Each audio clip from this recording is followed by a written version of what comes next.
conference ahead of Cymru's Nations League fixtures against Italy and Sweden. Who would like to start us off? Morning, Rhian. Hope you're well. First time we're seeing you in 2025, the biggest year in Wales women's football history. How are you feeling?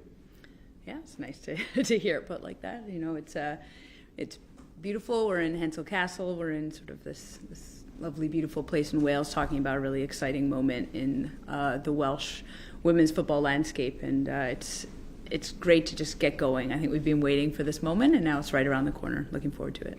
It was really intense, the Ireland game, and the whole experience of qualifying for a major tournament for the first time. Did you have a chance to kind of have a bit of downtime and recharge? Yeah, I think it was really tough for the players, because what an incredible high. And then, yes, they went back to great club experiences, but it's such a different rhythm that they were going into. I think for us as a staff, we were able to review the camp properly, which was important for us to keep our processes in place. Of course, we were very excited about what we had just helped the team achieve, but equally went through our processes knowing that it was a game that could have easily gone Ireland's way as well. So we keep pushing, keep improving. Obviously, squad announced this morning. Really good news to see Elise Hughes and Esther Morgan both returning to the squad. Just a word on both of them, the injury problems they've had, and the recovery time, especially for Esther. It's kind of been one step forward, two steps back for quite a while. Yeah, I've obviously met Esther. I've been following her, but her last camp was, I think, the one right before I arrived. So we've been in touch. I think she's coming in as a training player just to get to know the environment, for me to get to know her. But she's worked really hard to get back into this position. She's left Heart. She's now sort of at a new team getting minutes, which is fantastic. Elise Hughes has been pushing the whole time, which is wonderful, but injuries are part of football. We know that. You know, Sophie Ingle out right now with an injury, and obviously Rowe's not in this lineup because she's got a small injury problem as well. But that is the gift of having a player pool that we continue to grow, is that we're constantly seeing new faces and making sure that the opportunities are there for our players that are pushing and putting themselves in the best possible environments to give themselves an opportunity. And Elise gives you an option that you haven't had. I mean, you've kind of had to almost work around the fact that Helen retired and Elise got injured. Whereas now, obviously, to have a natural striker gives you another nice option. Yeah, I mean, Helen was never here, so she's not anything I missed because I never had the privilege of working with her directly. But what I do think we've seen is I think we talked about it, the no excuse attitude. So many of my players have scored in that campaign, the League B campaign, the qualification campaign, which means that having an out-and-out striker like Elise is obviously a different look that we can show, but equally that we've got great trust in so many players to get the ball in the back of the net when needed. You can count on our fingers how many Wales players have played 100 times for their country. Basically one of the biggest honours you can have, something that you've done yourself as a player. Hayley Ladd's one cap away. I mean, we use words like unsung, unassuming, but I mean, it really fits for her. She's a real kind of glue part of this team. She's a really, really key component. Yeah, she's a major part of our squad, and I think it's one of those moments that can't go ignored. It is such a milestone, such a commitment from a player to do that much work, to be always available to the country, for the country. It's a special moment for our vice captain, who's been an integral piece of our success in the last few years. And probably shows her commitment to playing for Wales, that she was at a huge club, she was very comfortable, she was very valued at that club, but she's moved because she wants to play more, because she knows how important that is for her international prospects. She's a great example of what we need from our players, which is that it's of course great to be at the biggest possible clubs, but if you're not playing and not being pushed, your career, not that it's stopping, but it's not continuing to develop you as a player. And if you're not developing as a player, what's the point? And so that's a wonderful example we have right in front of us in Hayley Ladd, who's who's done this herself. It was, we take a step back as the Welsh team. Like, their clubs own them. We borrow them from their clubs, and the clubs do a fantastic job with them. And it's their career and their journey. So we're always there available to help support in any way we can, but equally these have to be player decisions. And she's showing all the Welsh players, but also the young ones coming through, that you've got to fight for your career, make sure that you're being given every opportunity to continue to develop. And as one of our leaders, to demonstrate that, it's pretty incredible. Did you talk to her at all about the move? And same question for Olivia Clark, who's obviously come back to the UK from playing in the Netherlands. Yeah, so we have good communication with our players, but as I said, I think it's always a fine line of giving advice and being a listening ear. So am I a coach or am I a former player? What do they need from me? And just try and be a sounding board if they need it. I think, unfortunately, we've all experienced this in our lives. If you ask too many people their opinion, you're going to get a lot of opinion. So it's how do you narrow that down to the people that are most important in your life to help you make that decision. I think they do a good job of that. So we're kept informed, but equally it is a very personal decision. One name in the squad, unfamiliar to some of us, is Scarlett Hill, 17, Manchester United. Can you tell us a bit about her? Yes, so we've watched Scarlett a few times, obviously on the same team as some of our younger players, and father's from Bridgend. I think we've got the privilege on the senior team of having three training slots where we can bring players in and show them a little bit about our Welsh environment, about what we're trying to do. She's a young player. She has a really exciting way of playing that I think fits really well into the Welsh way. Equally, she's someone that we aren't trying to push too quickly. We're just giving her an experience. We want to get her around the team, help support what will become a decision for her in the future, which is who she'd like to represent. We're obviously here to talk about the Nations League. Wales back in the top tier, some very difficult games to come, starting with the two ahead of us. How important do you think it's going to be for you ahead of obviously everything building up to Euro 2025? Yeah, we have a really perfect run-in to our Euros with top opposition, every team giving us a different challenge, fantastic players. I think, and I don't mean to diminish Wales, but when we're right at the bottom of League A, right at the top of League B, with where we've been and where we're moving towards, that's probably right where we should be. So we need to make sure that anytime we have the opportunity to play top opposition like in League A, that we make the most of that experience, that we're brave enough to play, to learn hard lessons, and to just make the most of everything we've got leading into a history-making Euros. So my bosses have been great about that. I've been honest in terms of, I think sometimes we get these opportunities and we're too fearful to learn from the opportunity to step forward. It's a fine line between bravery and stupidity, and something I need to make sure we're balancing. But equally, I'm just really, really excited for the opportunity to show this team on the world stage, and that's what we'll be doing in League A. Final one for me is perhaps a bit of a cliche, but is this a case of, for this entire campaign, are you bothered about the results, or is it all from your perspective about the performance and the kind of growth ahead of the summer? Yeah, and what kind of top coach, as in top coach, would I be if I didn't say the results weren't really important? However, I will not be dictated to by a result. I think performance is critical. I've heard Craig speak about the statistics and the analytics. It's a very interesting way that he looks at the game. I'm probably not so much that way, but equally, we have to make sure that we're always growing as a team, improving as a team, and pushing our own performances. Results are always going to be a piece of that, but they can't be the sole dictator of how we play. Lovely. Thank you very much, Dale. Hi, Rhian. Talk about one Man United youngster in Scarlett Hill, but another who's obviously shining this weekend is Margaret. They're scoring 2 on her debut. Yeah. Obviously not made her debut for Wales yet, but how far do you think she can go in her Wales career and her Manchester United career? Yeah, what an exciting moment for one of our young players who's been a part of the team all year, been pushing, been right there on the cusp of earning her first cap. really excited for, I use that word too much, but I mean she's had this moment in the sun, which, you know, it's so nice to see a young Welsh player getting some plaudits. It was obviously a game that was one-sided, but she wasn't on for very long and she took her opportunities, and I think she's got a long and wonderful future with the Welsh team.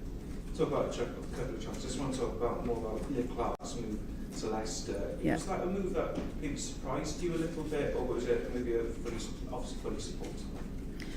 Yeah, I think we talked a little bit earlier about my role as the national team coach, and that is we have to look at the player as a complete person.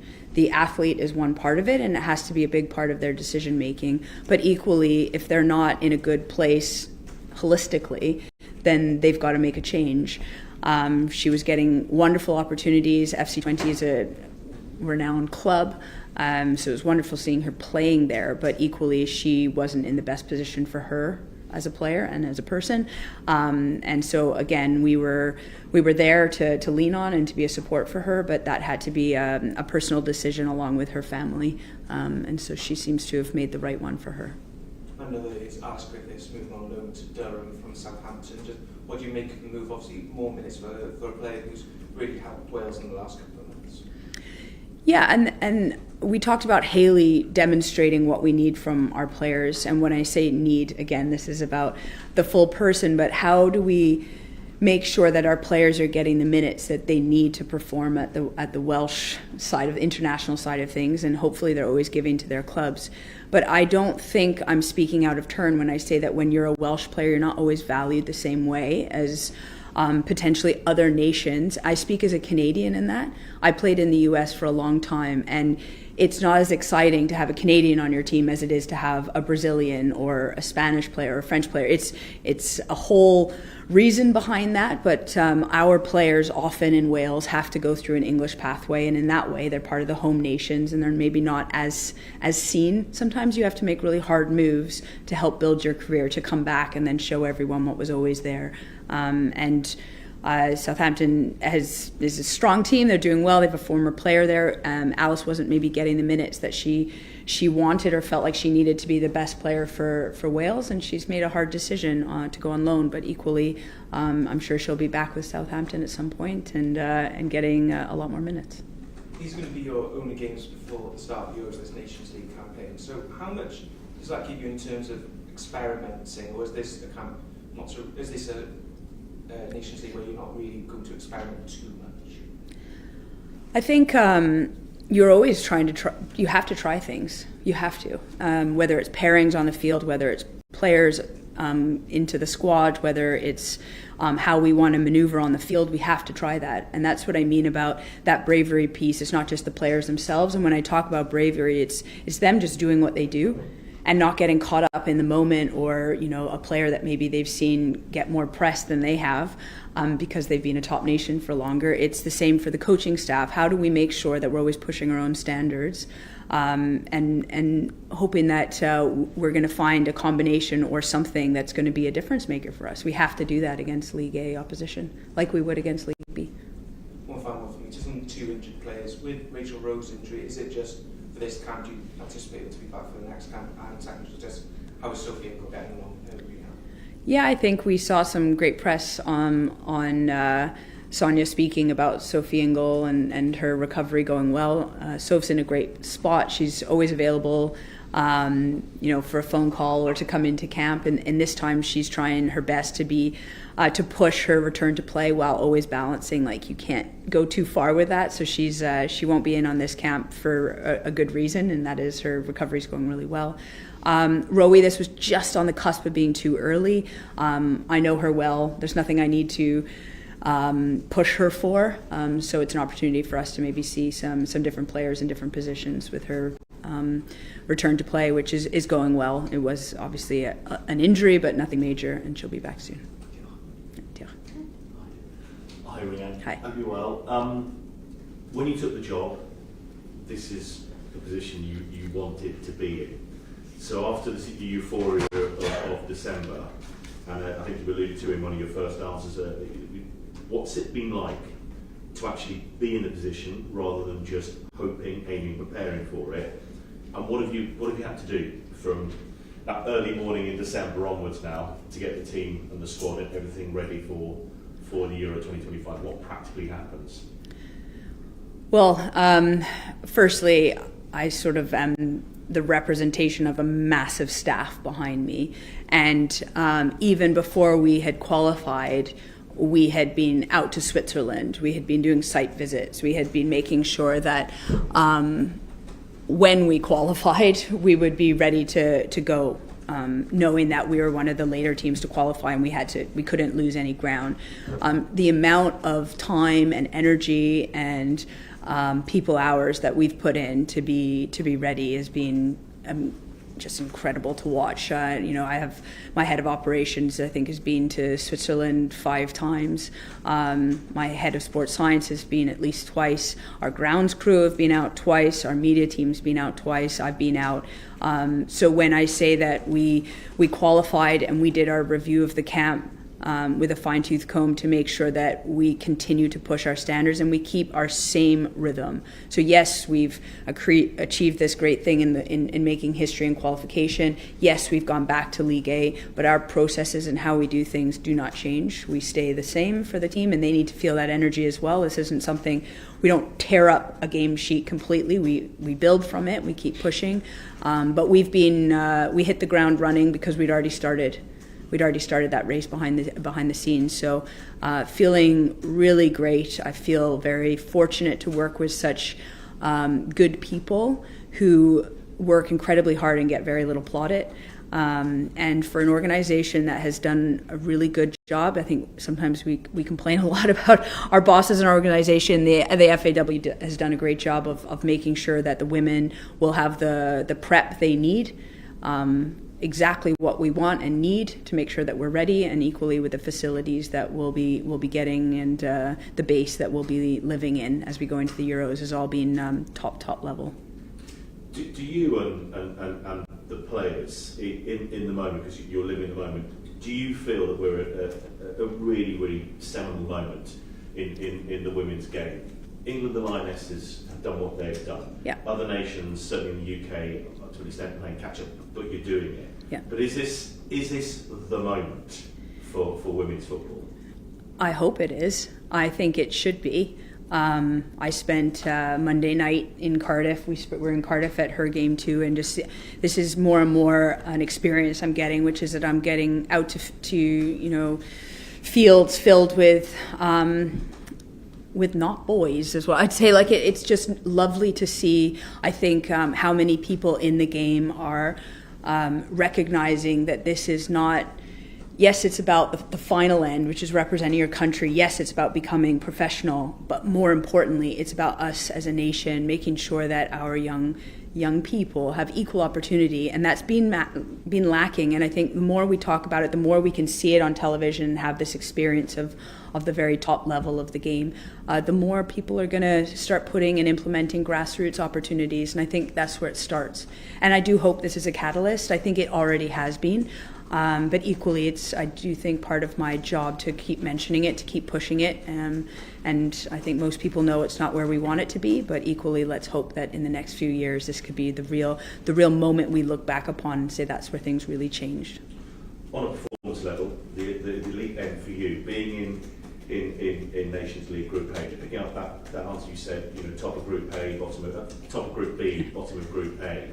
How dangerous is that for you to negotiate, that you get that balance right between the results being not confidence denting, but then you also learning, developing? That is an awful balancing act. It is. It's your job. So yeah. How do you pull it off?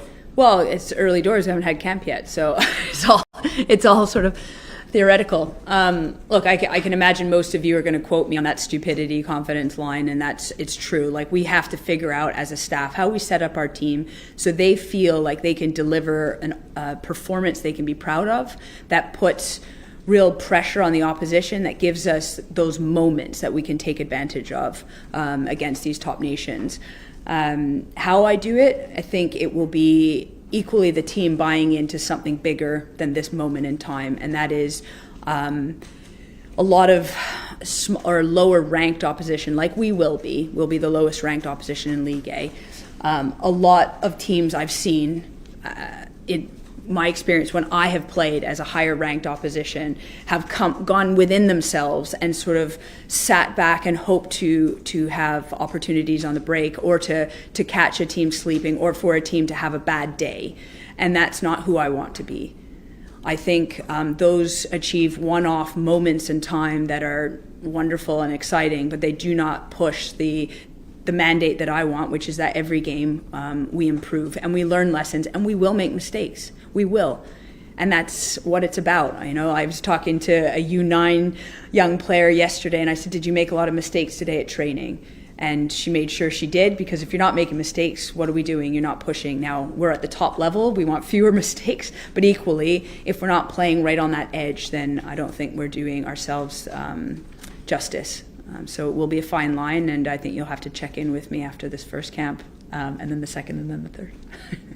In terms of prep for your, I know it's a while off, but you know who you're playing. That's the advantage of getting into a tournament, and you go to the draw. Netherlands, France, England. How does your prep start? How is it already going? I'm sure it is. Absolutely. And again, I'll mention my great staff behind the scenes. We've been on the opposition since we knew the opposition, and now it's about how they evolve through their games coming into the Euros, as well as us. Like, this is the chess match, what we're watching, and so we've got to prepare ourselves in different ways in these League A games to make sure that whatever plans that we've got coming up for the Euros, that we've had opportunities to trial them. Just a quick one, if I may, because I think she ticked over, didn't she, in January, to 38 years young. I know we spoke about it in the lead up to she was one of the main stories of the player final. Yeah. But she's going to go, fingers crossed, to a major tournament. Will Jess Fishlock still be playing now, and maybe just how important is it for her as well that she gets this opportunity now that the dust will settle to the euphoria of December? Yeah. What do you mean still be playing? I think, when you reach your mid-30s, male, female, that's the story, always. When are you going to retire? What's the plans? And Jess is very good at being like, that's someone else's problem. And for myself, there are times where I have to have hard conversations with players, which are like, look, this is your reality, or was your reality, this is a new reality. That's not where I'm at with Jess. Jess is a player who is professional in everything she does, in her preparation, in her recovery, in her nutrition. There's a reason at 38 that she's still top player for Wales. Just how she looks after herself. There's always luck in that as well, we have to say, with injury. But her decisions, after Euro, will be her decisions. Like, I wouldn't be surprised that at any decision Jess decides to make, because she'll have thought through it. She'll probably know what she wants to do, but equally, she probably doesn't think it's anyone's business. Just a quick one, on Sophie. Do you have a time frame on maybe when she? ACL is a horrible. Yeah, and time frames are really dangerous. I think Elise posted something about it being almost 9 months, right? So she has had the perfect return to play from a devastating injury. My father played professional rugby and did his ACL, and that was it.